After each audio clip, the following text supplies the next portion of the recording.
오늘 말씀은 구약성경 출애굽기에서 보겠습니다. 구약 출애굽기 12장 13절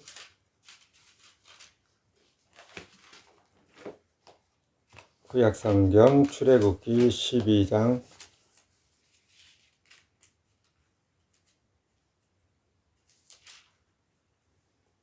13절 같이 읽겠습니다. 시작. 내가 애굽 땅을 칠 때에 그 피가 너희의 거하는 집에 있어서 너희를 위하여 표적이 될지라. 내가 피를 볼 때에 너희를 넘어가리니 재앙이 너희에게 내려 멸하지 아니하리라. 아멘. 세상에는 참 많은 종교들이 있죠. 우리가 숫자로 세할 수 없고 또 어떤 종교가 있는지조차도 모를 정도로 많은 종교들이 있어요. 모든 종교에 공통점이 있다면 그게 뭐냐? 착하게 살고 선하게 살아야 복받고 또 죽어서는 극락 가거나 천당 가거나 뭐 영생을 얻는다, 그런 내용이에요. 모든 종교가 말하는 거는 종합해보면 그거예요. 어쨌든 세상에서 착하게 살아야, 그러니까 어떤 씨를 뿌렸느냐에 따라서 결과를 얻는다라는 말이에요. 근데 그게 우리 사람들, 우리 인간들, 이 땅에 살아있는 우리들에게는 너무나 정서적으로 잘 맞는 말이에요. 당연하지. 콩 심는데 콩 나고 팥 심는데 팥 나는 거잖아. 근데 나쁜 걸 심었으면 나쁜 결과를 얻고 좋은 걸 심었으면 좋은 결과를 얻는 게 당연하다라고 생각하는 게 우리들의 생각이잖아요. 그리고 그런 생각으로 살잖아요. 물론 그렇게 살지는 못하지만 기회만 있으면 내가 남을 속여서라도 내가 유익이 된다면 그렇게 우리는 살잖아요. 남에게 들키지만 않으면 돼 라는 생각으로. 근데 이게 마음속으로는 늘 그런 생각은 기본으로 갖고 있어요. 착하게 살아야 좋은 결과를 얻는다. 이게 우리에게 맞는 정서적인 것에 일반 종교에서 추구하는 거란 말이죠. 그래야 좋은 데 가고 또 어떤 데서는 그래야 부처가 되고 곧 내가 신이 된다 이거지. 신이 되면 당연히 좋은 곳에 가겠죠. 자, 그런데 그러면 우리 기독교, 오늘 우리가 믿는 예수님을 믿는 사람들은 어떤 종교일까? 라는 생각들을 하겠죠. 사람들이, 교인들이. 근데 질문을 하고 답을 물어보면 뭐라고 말할까? 기독교는 뭘까요? 라고 물어보면. 오늘 말씀에서 여기 13절, 출애굽기 12장 13절, 그 중간쯤에 보면 내가 피를 볼 때에 피가 나오거든요. 피. 기독교가 뭐예요? 라고 말하면 피의 종교라고 말할 수 있어요. 아주 간단하게 피의 종교. 도대체 어떻게 종교가 피야? 피. 구약에 나오는 지금 오늘 우리가 읽었던 여기 출애굽기 12장 13절 내용은 어떤 배경이냐면 이스라엘이 애굽에서 요셉이 팔려가고 형들의 그 시기에 의해서 팔려가고 그곳에서 나중에 총리가 되고 그 요셉이 총리가 된 그 배경에 의해서 이제 온 가족이 애굽으로 내려와서 7년 풍년 7년 흉년에 의해서 애굽으로 내려와서 이제 같이 살기 시작하고 거기서 430년 후에 이제 출애굽을 하는 과정입니다. 그동안에 이제 종살이까지 이제 하다가 결국에 출애굽할 무렵에 하나님이 모세와 아론을 보내서 이스라엘을 출애굽시키려고 했을 때 그때 당시 애굽의 바로 왕이 아니 너희가 믿는 여호와가 도대체 뭔데 감히 우리에게 와서 이 히브리인들을 이렇게 해방시켜 주라라고 말하느냐라고 해서 여호와 하나님을 무시하고 결국에 하나님이 모세를 시켜서 9가지 재앙을 내렸거든요. 애굽에. 그럼에도 불구하고 바로 왕은 번복을 해요. 자기가 보내주겠다 약속했다가 번복하고 9번째까지 왔어요. 마지막 이제 10번째 재앙이 내려지기 전날 밤의 상황이에요. 10번째 재앙은 하나님이 어떤 재앙을 준비해 두셨는가? 거기 12절에 보면 나와요. 12절에. 내가 그 밤에 애굽 땅에 두루 다니며 사람과 짐승을 물어나고 애굽 나라 가운데 처음 난 것을 다 치고 애굽의 모든 신에게 벌을 내리리라. 나는 여호와로라. 그러니까 여호와 하나님께서 마지막 10번째 재앙을 준비했는데 애굽에 있는 모든 처음 난 것, 쉽게 말하면 큰 짐승, 큰 아들, 장자잖아요. 사람으로 말하면. 그러니까 처음 난 모든 것은 짐승으로부터 시작해서 사람까지 다 치겠다라는 말을, 친다라는 말을 나중에 보면 이 말이 그냥 매로 한 대 때린다라는 의미가 아니라 죽인다라는 의미거든요. 죽인다. 다 죽이겠다. 무조건 처음 난 거는. 그러면 어떻게 되겠어요? 소위 말해서 사람으로 하자면 장자 집안 있잖아요. 장손. 장손 집안의 큰아들은 어떻게 돼요? 장손 집안은 다 멸문을 당하겠죠. 다 죽임을 당하는 겁니다. 그렇게 죽기 전날 밤의 상황이에요. 전날 밤에. 그래서 여호와 하나님이 이스라엘에게는 1년 된 흠이 없는 어린 양이나 염소 중에 선택해서 한 마리를 잡되, 만약에 자기 집안 식구가 숫자가 너무 적으면 이웃집하고 합해서 그 양을 그 밤에 먹을 수 있는 숫자를 모아서 그 양 한 마리를 잡는 거예요. 합동으로. 근데 만약에 식구가 많으면 그냥 그 식구 수에 의해서 집안에 한 마리를 잡는 거고, 그 잡아서 그 양이나 염소의 피를 문지방 인설주 이게 피를 발라놓고 그 안에 들어가서 밤에 그 고기를 구워서 아침까지 다 먹어 치워야 된다. 남겨놓지 말아라. 남겨놓은 건 그 다시 먹으면 안 돼. 그거는 이제 불로 태워서 없애야 돼요. 자, 이렇게 하나님이 지시를 했어요. 그러니까 양을 잡아서 문지방에 인설주에 피를 발라놓고 그 안에 들어가서 그 잡은 양의 고기를 먹어서 없애는 거예요. 아침까지. 자, 그런 과정을 통해서 이스라엘은 그냥 집안에서 고기 먹고 배부르게 고기 먹고 지금 준비하고 있는 거예요. 새벽이 오기만을 기다리는 거예요. 뭐 때문에? 새벽이 되면은 하나님에 의해서 바로가 이스라엘에서 애굽에서 모든 이스라엘 사람들을 내쫓아낼 거거든요. 그러니까 출애굽을 시켜주는 게 진짜, 그래 잘 가세요 아이고 그동안 고생했어 손 흔들고 이렇게 보내는 게 아니라 그냥 쫓아내는 거예요. 쫓아내는 거. 이제 다시는 꼴도 보기 싫어 라고 쫓아낼 거니까, 그때 그 쫓아낸다는 말만 떨어지면 자기들 짐을 둘러매고 쏜살같이 이제 튀어나가기 위해서 미리 밥을 먹고 기다리는 거예요.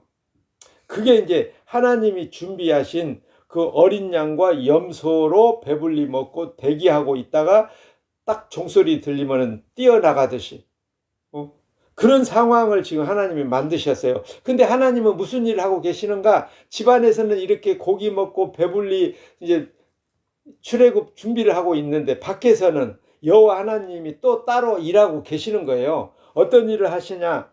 내가 피를 볼 때 너희를 넘어가리니. 하나님은 이스라엘 집 인방과 인설주 문지방에 피 발려진 것을 보고, 그 피를 보고 그 집은 그냥 넘어가겠다는 거예요. 지나가시겠다는 거예요. 그러면 다른 말로 하면 문지방에 인설주에 피가 발리지 않았다면 그 집은 어떻게 되겠어요? 여호와 하나님이 사자를 보내서 그 집안에 큰 것, 짐승이면 먼저 난 짐승, 사람이면 장자, 큰아들, 아버지도 큰아들이고 그 중에 큰아들도 또 있겠잖아요. 자식 중에. 그럼 아버지도 죽고 자식도 죽고, 이렇게 큰 아들로 태어난 사람은 다 죽이는 거예요. 짐승도 먼저 태어난 짐승은 죽이는 거고. 자, 그렇게 하나님이 심판을 내리는데 그 심판에서 이스라엘은 피를 발랐다라는 것 때문에 죽음을 보지 않고 하나님이 지나가시겠다는 거예요. 그게 이제 유월절 어린 양의 피거든요. 유월절. 그래서 그 이후에 이제 이스라엘은 출애굽해서 그 날짜 유월절이 되면은 늘 유월절을 기념해. 출애굽할 때 하나님이 어떻게 우리를 그 죽음에서 살려 주셨는가, 뭐 때문에 어떤 조치를 통해서 살려 주셨는가를 잊어버리지 말자라고 해서 유월절을 지키는 겁니다. 근데 그 유월절이 언제까지 지키는 것이냐? 진짜 유월절 어린 양이신 그분이 올 때까지만 지키는 거예요. 그분이 누군가? 신약에 가서 보면 이제 예수님으로 등장하잖아요. 예수님이 하신 일이 있거든요. 예수님이 여기 히브리서 9장 12절에 염소와 송아지 피로 하지 아니하고 오직 자기의 피로 영원한 속죄를 이루사, 속죄, 이게 대속을 해줘. 속죄, 죄를 없애주셨다는 거거든요. 단번에 성소에 들어가셨느니라. 그러니까 구약에는 반복적으로 양이나 염소 또 송아지 이런 거, 심지어 이제 너무 어려운 사람은 비둘기 뭐 이런 걸 잡아가지고 제사를 하나님 앞에 드리거든요.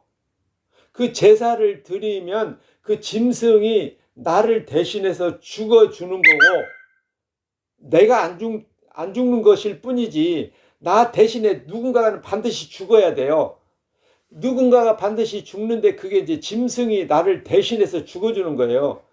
그러니까 우리가 죄인으로 태어나서 죄 가운데 사는데 내가 살 동안에 지은 모든 죄는 반드시 누군가가 대신 죽어줄 때 내가 죄를 용서받는다. 그게 이제 구약의 제사법이에요. 그래서 구약에 5가지 제사법이 있는데 그 제사에는 반드시 피가 동원되고 그 피를 흘리는 그 누군가에 의해서 그 짐승, 염소든지 양이든지 송아지든지 비둘기든지 그 짐승이 나를 대신해서 죽어주심으로 내 죄가 용서받고 내가 하나님 앞에 의롭다함을 얻게 되는 거잖아요. 근데 그 구약의 제사는 반복이에요. 반복. 계속해서 죄를 지을 때마다, 그리고 죄가 생각날 때마다 짐승을 잡아서 나는 용서받고 짐승은 죽고, 이게 반복적이잖아요. 그러니까 구약의 제사는 온전한 제사가 될 수 없다는 얘기예요. 반복이잖아요. 반복.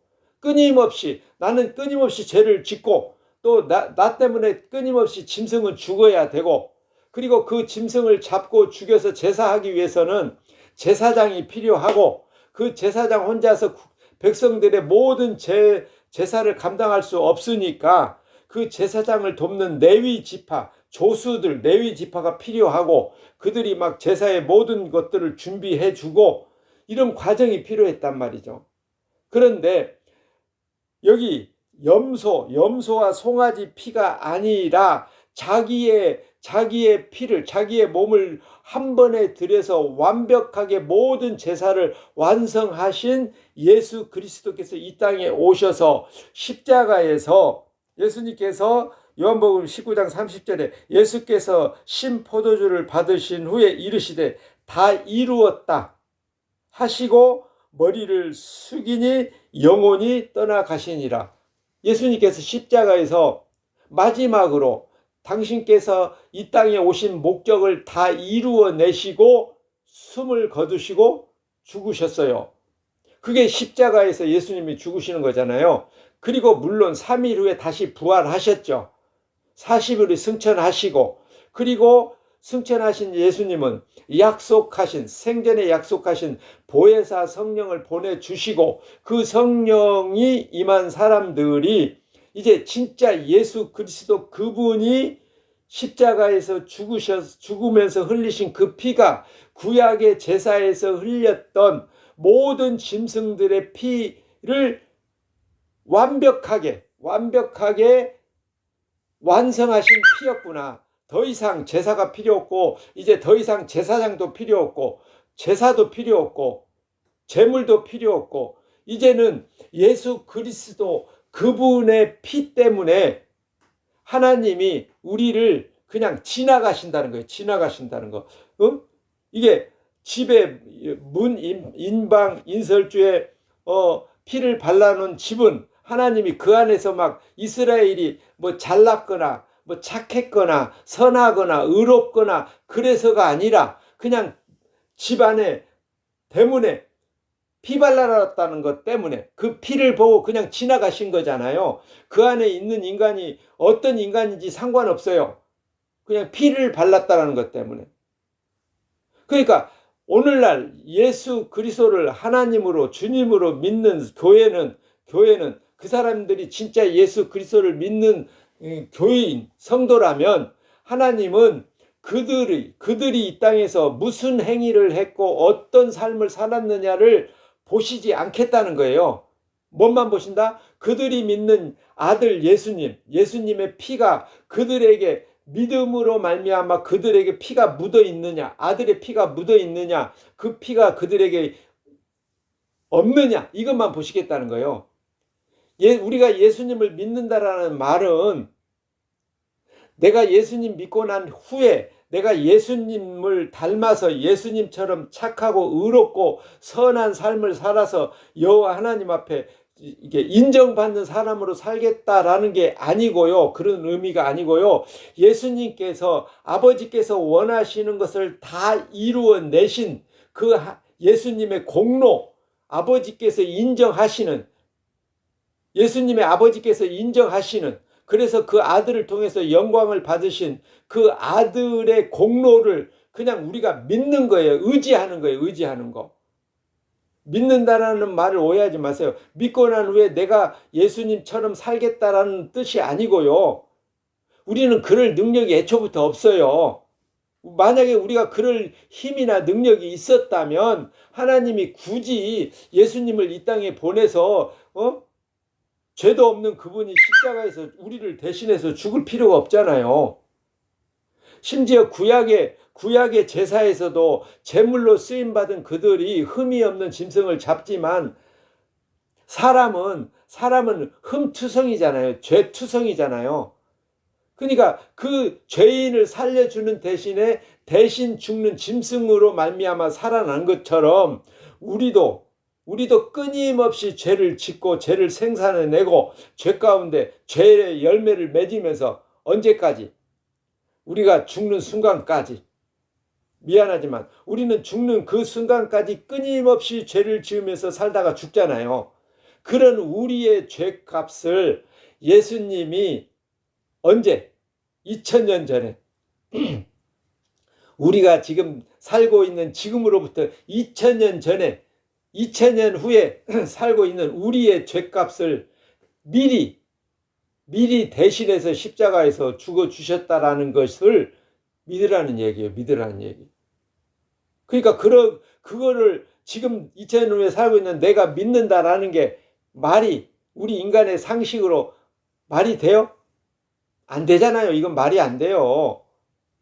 그러니까 인간은 믿음이 없어요. 애초부터 하나님을 믿지 못하고 믿을 생각도 없고 믿어지지도 않아요. 그래서 예수님은 우리에게 니들이 알아서 믿으라가 아니고 믿도록 하시기 위해서 보혜사 성령을 보내주신 거예요. 그래서 성령이 오셔서 성령으로 말미암아 예수 그리스도 그분이 2000년 전에 십자가에서 죽으신 사건이 2000년 후에 살고 있을 나의 죄값까지도 다 포함 끌어모아서 대신 완벽하게 제사를 지내주셨다라는 것을 믿게 해주시는 겁니다. 그 믿음을 에베소서 2장 8절에서 믿음은 하나님이 선물로 주시느니라 라고 기록해 놓은 거예요. 우리에게는 믿음이 없으니까 하나님이 성령을 통해서 믿음을 우리에게 선물로 주시니까 성령으로 말미암아 우리가 그 예수 그리스도를 믿게 된다는 말이거든요. 그러니까 인간의 정서로는 도저히 하나님을 믿을 수가 없는 거예요. 하나님을 믿는다고 말하는 건 사기예요. 사기, 거짓말이에요. 인간은 하나님을 믿을 수가 없어요. 아담 이후에 모든 인간은. 심지어 하나님과 같이 동행했던 아담도 하나님의 말씀을 거역했잖아요. 따먹지 말라는 선악과를 따먹어 버렸잖아요. 하나님하고 동행했던 아담도. 그게 우리 인간이라니까요. 그러니까 인간은 하나님을 절대로 믿을 수 없어요. 그런데 우리가 지금 믿게 됐다는 것은 내가 믿어서가 아니라 하나님의 은혜를 입어서 성령으로 말미암아 믿어진단 말이죠. 그걸 다른 말로 말하면 하나님이 믿음을 우리에게 선물로 주셨다라는 말씀이에요. 그러니까 우리가 하나님을 믿는 것은 내가 잘하거나 뭔가를 특별히 해서 아니면 열심히 교회를 다니고 신앙생활, 믿음 생활, 예배 생활을 잘해서 믿어지는 게 아니에요. 기도를 많이 해서 믿어지는 것도 아니고요. 오해하지 마세요. 교인들은 자기가 기도 열심히 해서 믿음이 막 좋아진다고 착각을 해요. 성경에 어디 있어요? 그런 얘기가. 기도 많이 하면 너 믿음 좋아진다. 기도 많이 하면, 오래 하면 너 믿음이 쑥쑥 자란다. 성경 어디에 있습니까? 그런 내용이. 없어요.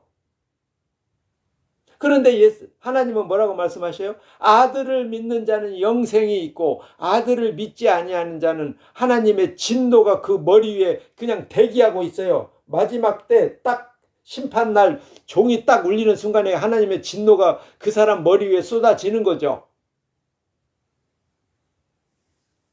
이렇듯이 하나님은 구약에서 반복적으로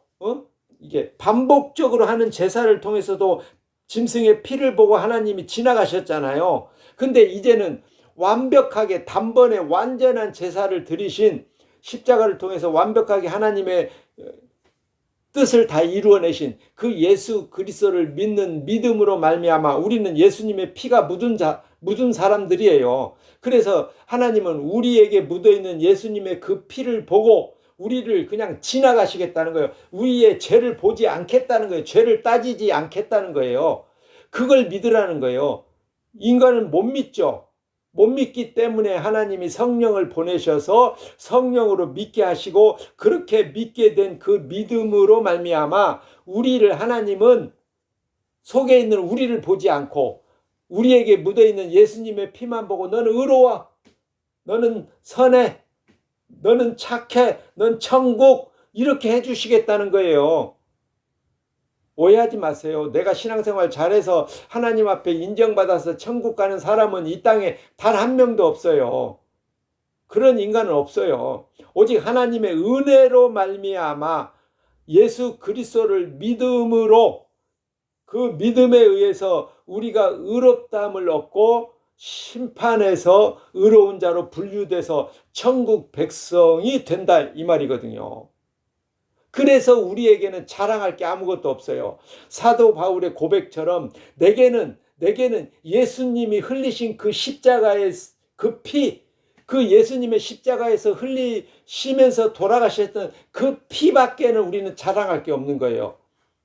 그래서 사도 바울이 갈라디아서 6장 14절에 내게는 오직 예수 그리스도 십자가 외에는 자랑할 게 없느니라 라고 고백을 하는 거잖아요. 양이나 염소의 피를 보고도 하나님이 지나가셨는데 아들의 피를 믿는 우리를 보시고는 어떻게 하시겠어요? 하나님이 그냥 지나가시겠다. 우리의 죄를 보지 않겠다라는 거예요. 간과 안 보겠다는 거예요. 안 보겠다는 거. 그 은혜를 입어서 우리가 의롭다함을 얻고 천국 백성이 되었다라는 것을 믿음을 가리켜서 그걸 믿음이라고 하는 겁니다. 그런 믿음은 인간에게 없기 때문에 하나님이 선물로 주시고 그 선물로 주신 믿음이 우리에게 있다면 날마다 나를 부인하고 왜? 나는 늘 죄만 생산해내니까 죄만 짓고 사니까 내가 인식하든지 못하든지 우리는 그냥 사는 것 자체가 죄예요. 죄.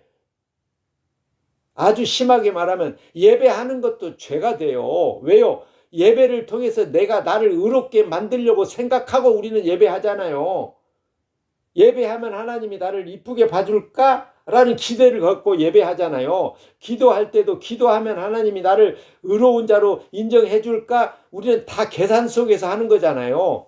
그러니까 우리가 하는 모든 것은 하나님 앞에 죄가 됨에도 불구하고 하나님이 성령으로 아들 예수 그리스도의 십자가의 거룩한 피를 믿게 하셔서 그 믿음을 보시고 우리를 의롭다 하시겠다라는 겁니다. 그래서 그런 은혜를 입은 자는 날마다 자기를 부인하고 예수 그리스도 십자가만 바라보고 그 십자가 때문에 내가 용서받고 의롭다함을 얻고 천국 백성이 된 것을 날마다 감사하고 매 순간 감사함으로 살아가면서 그리스도의 십자가만 외치고 자랑하게 된다는 겁니다.